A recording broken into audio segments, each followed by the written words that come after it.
Welcome everyone, Costin here with a discussion about Total War Pharaoh Dynasties, specifically to talk about the campaign AI, because battle AI is mostly fine. I say mostly because it could do with less of suiciding its generals into pointless frontal charges or sending its troops down a narrow choke point to try and attack your army, those kind of things. But for the most part, it gets the job done. The campaign AI, however, does have certain issues. Now, part of it is actually the design of the economy in the game, the lack of resources, and part of it is, of course, the decisions the AI itself is making.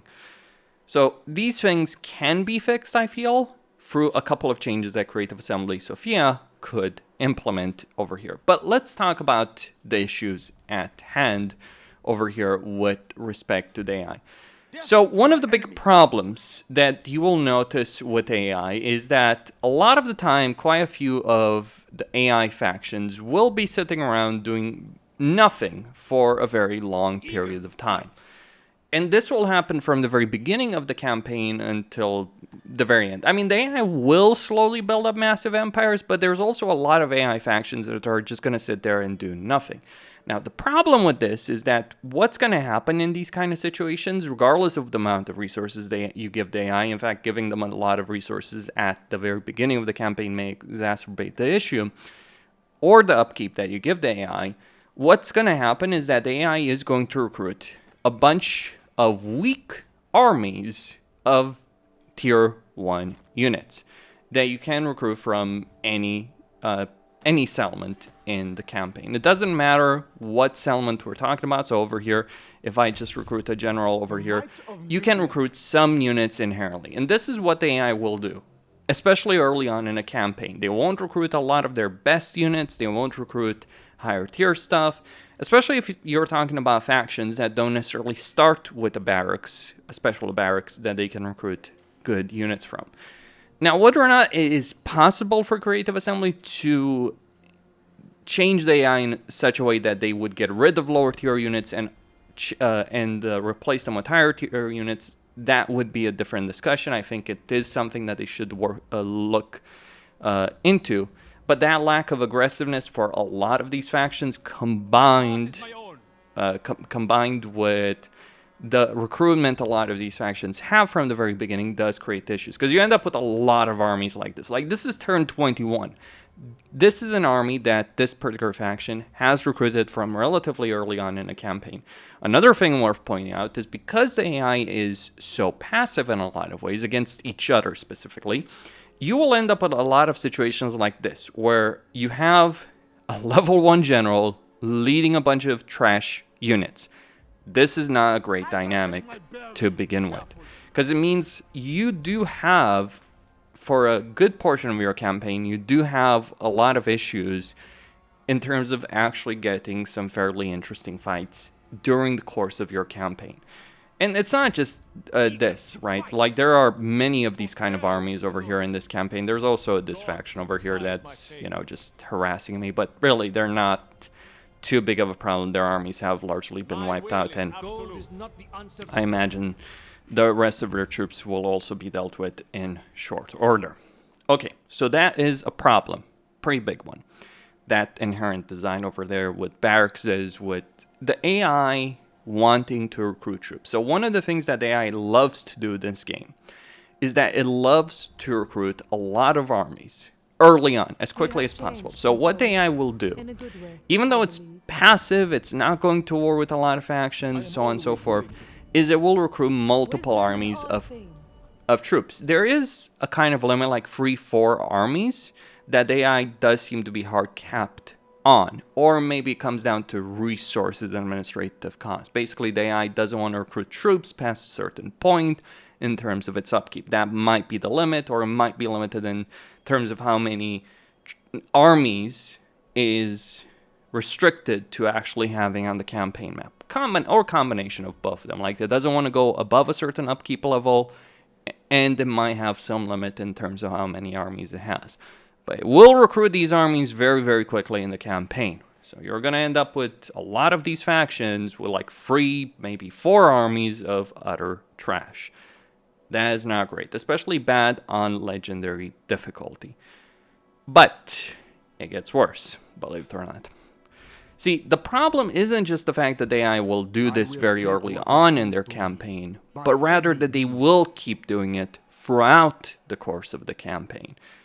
It is not great to begin with that you do have a situation where the AI is going to recruit a lot of armies that end up being limited until you encounter them or they end up at war with some other faction at some point, and then their trashy armies get wiped out. That is not a great situation. But what worsens this particular fact is the fact that any kind of good units, or the vast majority of those good units, do cost bronze and even gold to recruit. And this is where we get into an additional issue when we're talking about AI, because you look at the bronze recruitment. Like, I do have some units over here that I can recruit, obviously, for just food. But I also have a bunch of units that I can recruit for bronze. And the vast majority of higher tier units, like tier 3, even tier 2 units, will likely require some measure of bronze. It's 75 bronze over here for Kushite Spearmen, 90 bronze for Nubian Longbowmen. These are just tier 3 units, let alone higher tier units, tier 4, tier 5 units, that kind of stuff. The problem that is created over here is that the AI doesn't really have bronze, because factions in this game do not have an inherent income of resources. If you don't have a particular resource, you're not going to generate income. And since bronze is a very strategic resource that not all regions have access to, not all provinces have access to, you end up in a situation where a lot of these factions just don't have bronze. And so a lot of these factions end up just working without it. So for instance, over here, Memnon has absolutely no bronze. Like over here, if I'm asking him for wood, if I press this, but if I, try and ask him for any bronze, you can see that he absolutely has none of it. In fact, if we look at the bronze situation, no faction has surplus of bronze that I have access to, and a lot of them are in a bronze shortage. And even with that meter, I would not necessarily rely on that meter to represent anything, because, for instance, this faction has 672 bronze over here. They would not even be able to recruit a full stack of units. And they also, crucially, Wazette doesn't have the ability of getting more bronze at the very least right now. So that is an additional problem, and applies to a lot of factions in a campaign. Like over here, these guys don't have bronze. It's also kind of weird that, like, in Warhammer 3, we do have the AI going out to colonize the ruined settlements, but a lot of the factions here, again, are just very passive. They'll recruit those armies of crap tier units, but they won't go out there to, get a bronze region and their initial freaking province. Just a bit weird. Gotta point to that, though. And without that bronze, without access to bronze in a campaign, even if the AI wanted to recruit those higher tier units, they're just not going to be able to get it. So it's the combination of things that are creating this particular problem. Then we can talk about the fact that a lot of factions will not actually even build their special recruitment building. Like, for instance, over here, Tosret, she doesn't have, at least in her capital, she doesn't have that special recruitment. She instead built legitimacy. In fact, one of the things I would say about the AI build order in terms of structures, they build a lot of crap that actually doesn't help them. Like, quite seriously over here. For instance, one of the things you want to do as a player, you want your province or your outpost in a province to look something like this. Temples to the gods, way stations for movement points, and trading posts for resources. That's not what the AI does. Also, legitimacy points, monuments. That's not what the AI does. What the AI does is exactly the opposite of that. And you can see this, like, sometimes they'll build way stations, sometimes they'll build other things, sure. But a lot of the times, what you're going to see from an AI faction is a lot of freaking lookout posts, a lot of forts for that one general in a garrison that harasses the crap out of you. And that's roughly it. You're not going to see a lot of other structures, and you're certainly not seeing the AI building what it actually needs to. This compounds the issue because they're falling behind in terms of favor, because a lot of the favor is determined by you having those shrines to the gods. They're lacking prayers. They're lacking other benefits. The forts and outposts you might think provide you a benefit, but you almost never want to build them yourself. The fact that AI is coded in such a way to build these does hurt them even further. They're literally wasting construction resources to build a lot of this trash in a campaign, as opposed to the things that they actually need and could actually be useful. Oh, don't even get me started on the AI desire to build training grounds and freaking war coffers or equivalent buildings in every single freaking provincial capital, as opposed to, again, recruitment buildings, resource buildings, other things that would be useful to them.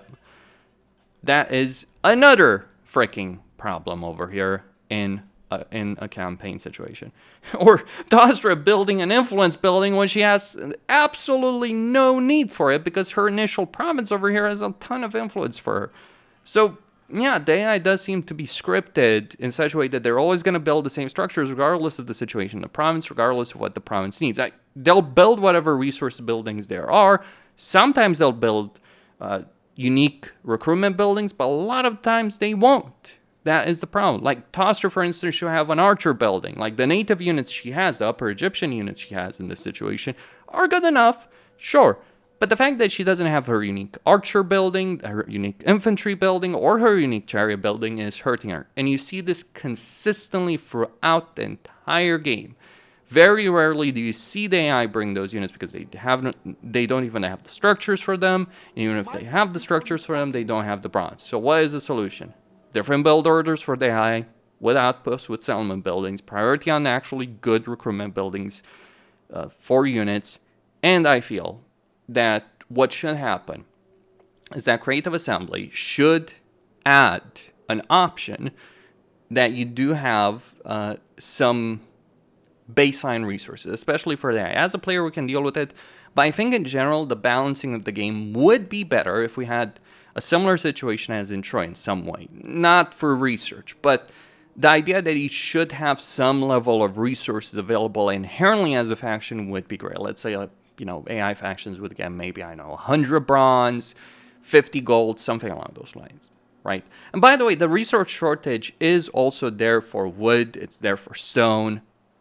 It's not there for for food. What's ridiculous is that AI factions may have very little bronze, but they will have monuments of freaking food. Now, mind you, do you know why Tosret has so much bronze? It's because I've been literally trading it to her in exchange for the stockpile of food. If I hadn't been giving her, and she's not even using that bronze because she has native units. And she probably is stacked up on her armies, though she is at war with some minor factions right now, at the very least. So all of these are problems. Some inherent income of resources. What I would also think would be great is if we had scalability in a campaign on that.